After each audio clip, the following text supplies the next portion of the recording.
And my submission is, Ajmal میاں صاحب نے جو 98 سپریم کورٹ میں عبد الغفار کے کیس میں بات کر دی ہے, and in this case he has reviewed the entire case law till that date, اس میں کوئی تبدیلی نہیں آئی. That is what the law is.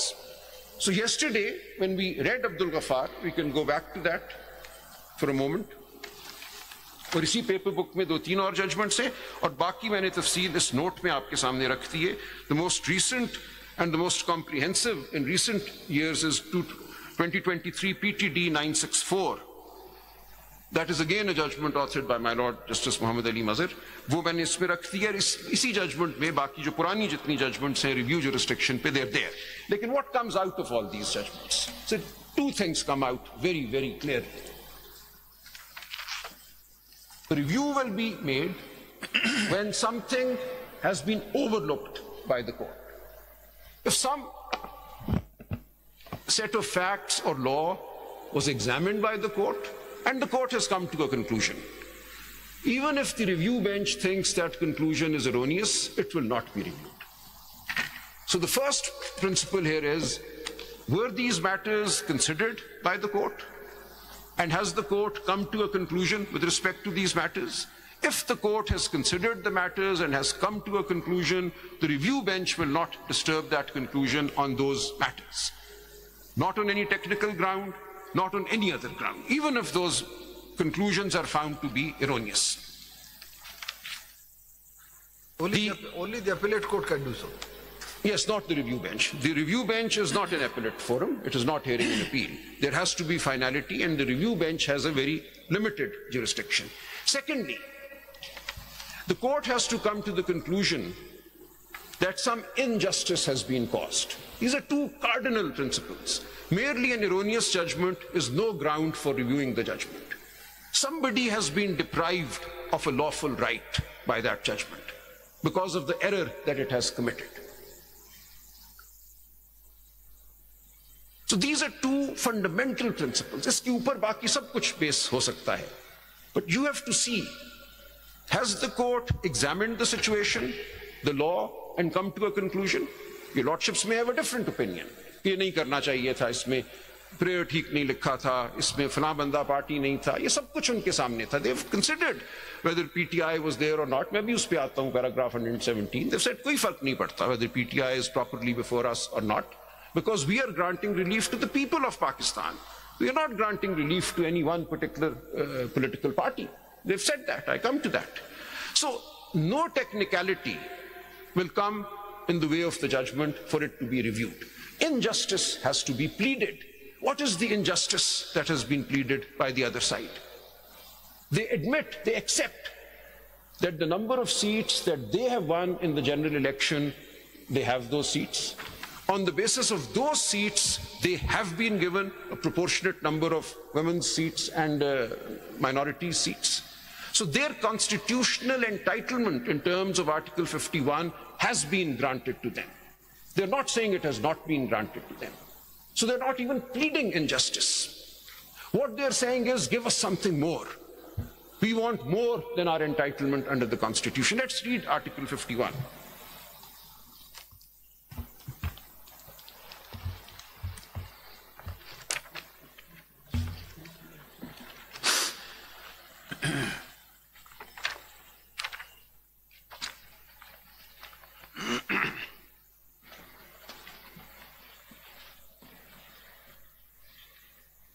So if we can go to Article 51, Clause 6, Subclause D.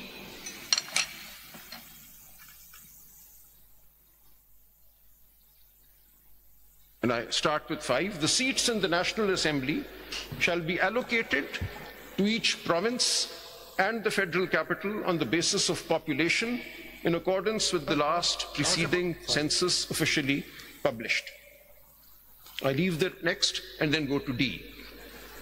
Members to the seats reserved for women which are allocated to a province under Clause 3 shall be elected in accordance with law through proportional representation system of political parties, lists of candidates on the basis of total number of general seats secured by each political party from the province concerned in the National Assembly, provided that For the purpose of this paragraph, the total number of general seats won by a political party shall include the independent returned candidate or candidates who may duly join such political party within 3 days of the publication in the official gazette of the names of the returned candidates. Now, in giving effect to this provision, what came in the way? Only one fact, that PTI candidates were declared independents in the Forms 33. Sir, एक चीज मैं और अर्ज कर दूं, मुझे my associate yesterday reminded me, हम बार बार कहते हैं कि इलेक्शन कमीशन ने 2 फरवरी को वो ऑर्डर पास किया जिसमें उन्होंने कहा कि हम इंडिपेंडेंट हैं and so on. My colleague who was actually handling the case, I was in fact involved in the election and in the jail trial in the Iddat case. My friend who appeared, Sameer Khosa Sahab, he called me last night to say, sir, आप बार बार क्यों कहते हैं 2 फरवरी को order जारी हुआ? Order 7 फरवरी को जारी हुआ था. Just 1 day before, उस पे डेट 2 फरवरी लगी है. He's given me the stamp on the order. It was issued on the 7th of February, just 1 day before the election. When it was applied? When the order was applied? नहीं sir, certified copy नहीं. नहीं sir, certified copy की मैं बात नहीं कर रहा. उन्होंने ऐलान ही उसका 7 को किया है sir. I'm not saying certified copy. So anyway, कौन सा ऑर्डर? सर वो ऑर्डर जो 2 फरवरी का, जिसमें उन्होंने कहा कि पीटीआई के जो कैंडिडेट हैं, because of the explanation to Rule 94, they will all be treated as independents. जो मेरा केस था, जो मैं वहां गया पहले हाई कोर्ट और फिर इलेक्शन कमीशन गया, वो आपको वैसे anyway, मेरे आपको चैलेंज करना चाहिए था. Still, सर वो हो गया चैलेंज. सर उसके बाद अब आ गया, 1 मिनट उसको छोड़ देते हैं बात. लेकिन सर 7 फरवरी को उन्होंने सुनाया, so उसमें the announcement date is the 7th of February. छोड़ दे, अच्छा जा रहे थे. हो गया. चलिए सर, इसमें मैं वापस आ गया. अब इसमें सर आज लीगल बहस हो रही सर. अब इसमें sir, what is the violation in giving effect to 5160? The only violation is the derecognition of the PTI as a political party. अगर ये derecognition ना हुई होती, despite the fact that symbol was not given, कोई issue नहीं था. PTI should have been accepted as a party in Parliament on the eve of the 8th or the 9th of February, and we would have not needed to join any other political party. PTI candidates as returned MNAs would be there. No point, no need to join any other political party. ये इख्तियार किसका है कि किसी को declare करें कि election commission? सुन तो ले साहब, ये इख्तियार किसका है कि किसी कैंडिडेट को डिक्लेयर करें कि आप इंडिपेंडेंट हो या आपका ताल्लुक पार्टी से? पर ये इन द फर्स्ट इंस्टेंस तो इलेक्शन कमीशन नहीं करना है ना. फॉर्म 30 ये तो कैंडिडेट का अपना इख्तियार है. सर अपना तो है इख्तियार, लेकिन कैंडिडेट जो है, जो एक अथॉरिटी आइन ने मुकर्रर की है, उसका जो कहा है उसके ताबे है ना, उसको मानेगी जब तक कोई अदालत उसको सेटिसाइड ना करे. So on the 9th of February जब ये जारी किया इन्होंने इलेक्शन का रिजल्ट, या on the 15th of January जब इन्होंने 13 जनवरी के फैसले के बाद फॉर्म्स 33 लगाए, उन सब में इन्होंने पीटीआई के कैंडिडेट्स को इंडिपेंडेंट जाहिर कर दिया. So because of this mistake, ये आपसे पूछूं क्या वो कर सकते थे या नहीं? नहीं कर सकते थे. This is the constitutional deviation. So this is the deviation, my lord. This completely destroyed the sanctity of the election, and my lords are quite right. This court could have in fact struck down the whole election. Because this was done, the sanctity of the election stood compromised, and on the 9th of February we had no option but to join a party because we were being declared independent. 3 दिन का वक्त था हमारे पास सिर्फ. हम किस अदालत से जाके 3 दिन में फाइनल फाइंडिंग ले सकते थे कि नहीं आप पीटीआई हो? So given that 3-day window, an emergency decision had to be taken, and that decision was taken based on the BAP party president for the KP assembly. जनाब ने बिल्कुल ठीक कहा था. So in the KP assembly, BAP party had neither submitted a list of candidates for the reserved seats, neither had it won any seat. The independents in the KP assembly joined the BAP party. Thereafter, they were allowed time to file lists for reserved seats, and they were granted reserved seats. And the Election Commission had held that the requirements of Section 104, timelines, these are all directory. Hum in appropriate circumstances, ye baad mein bhi kar sakte hain. So they did that in 2018, sir. So following that precedent, there was a precedent, Radaka Corporation, aapki judgment hai, that everybody is entitled to rely on the past practice of a statutory authority. This was a constitutional authority. So their past practice was in front of us. We relied on it, and we did exactly what had been done for the KP Assembly in 2018. This time around, they said no. वो हमने जो किया, हालात मुख्तलिफ थे. I don't know क्या मुख्तलिफ थे. अब आपको सीटें नहीं मिल सकती. Now this is the matter that then comes up before this court finally. These are all facts placed before یہ this بتا court. دیں پروپورشنل ریپرزنٹیشن کا یہاں پہ ورڈ یوز ہوا تو کیا کوئی فکس فارمولا ہے؟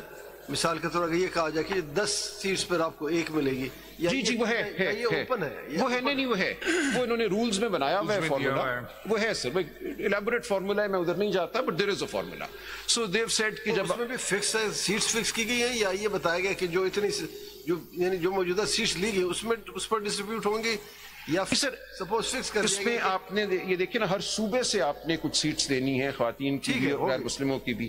اب آپ یہ دیکھتے ہیں کہ جو سیٹ جیتی ہے اس کو اس پر تقسیم کیسے کیا جائے گا؟ جی وہ فارمولا ہے سر، وہ ایک اس صوبے سے آپ دیکھتے ہیں کتنی سیٹس جیتی ہیں ایک پولیٹیکل پارٹی نے، پھر اس صوبے کی جتنی ریزروڈ سیٹس نیشنل اسمبلی میں ایلوکیٹڈ ہیں ان سیٹس کو آپ ان میں ڈسٹریبیوٹ کرتے ہیں. سو دیر از اے فارمولا سر. یعنی کوئی سیٹ بچتی نہیں ہے، نہیں خالی نہیں رہنی، وہ نہیں خالی نہیں رہے گی، جب آپ اس کے مطابق اس کو ڈسٹریبیوٹ کر دیتے ہیں تو پھر خالی. سپوز پارٹیز زیادہ ہوں تو سیٹ تھوڑی تھوڑی ملیں گی، پارٹیز سپوز 2 تو یہ جو 60 سیٹ ہے یہ 30 یا جو بھی ریشو بنے گا جتنی سپوز دونوں پارٹیز میں سے کسی. سر یہ ایک ڈبیٹ تھا، پر سر واٹ دی کانسٹیٹیوشن انویزیجز از، اسی لیے انڈیپینڈنس کو ایک طرح سے کہا گیا ہے کہ آپ 3 دن میں جوائن کر لیں کوئی پارٹی.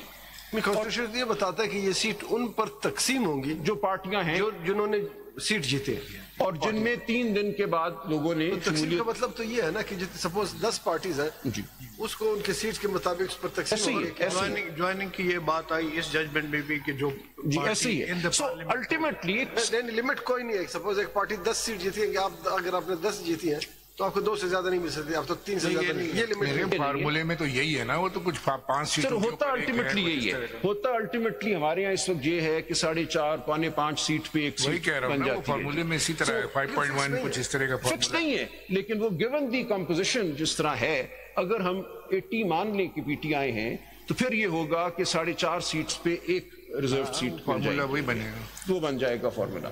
لیکن اگر ہم پی ٹی آئی کو نکال دیں کہ پی ٹی آئی ہے ہی نہیں سرے سے یہاں، تو پھر باقی پارٹیوں کو ان میں ڈسٹریبیوٹ ہو جائیں گی. اور اگر آپ پیچھے چلے جائیں پہلے یہ فارمولا تھا کہ اگر کم سے کم ایک پارٹی کو اتنی سیٹ لینی چاہیے تب جا کے وہ ایک سیٹ. سر یہ 17ویں ترمیم میں تبدیل ہوا تھا یہ فارمولا، پہلے ایک فارمولا تھا، وہ فارمولا ختم ہو گیا کہ آپ کا ریسٹرکشن ختم ہو گئی. جی. لیکن idea that the reserved seats باقی پارٹیز کو اگر الاٹ ہوں گی، یہ کیا کنڈیشن نہیں ہوگی تو independent candidates if they join them.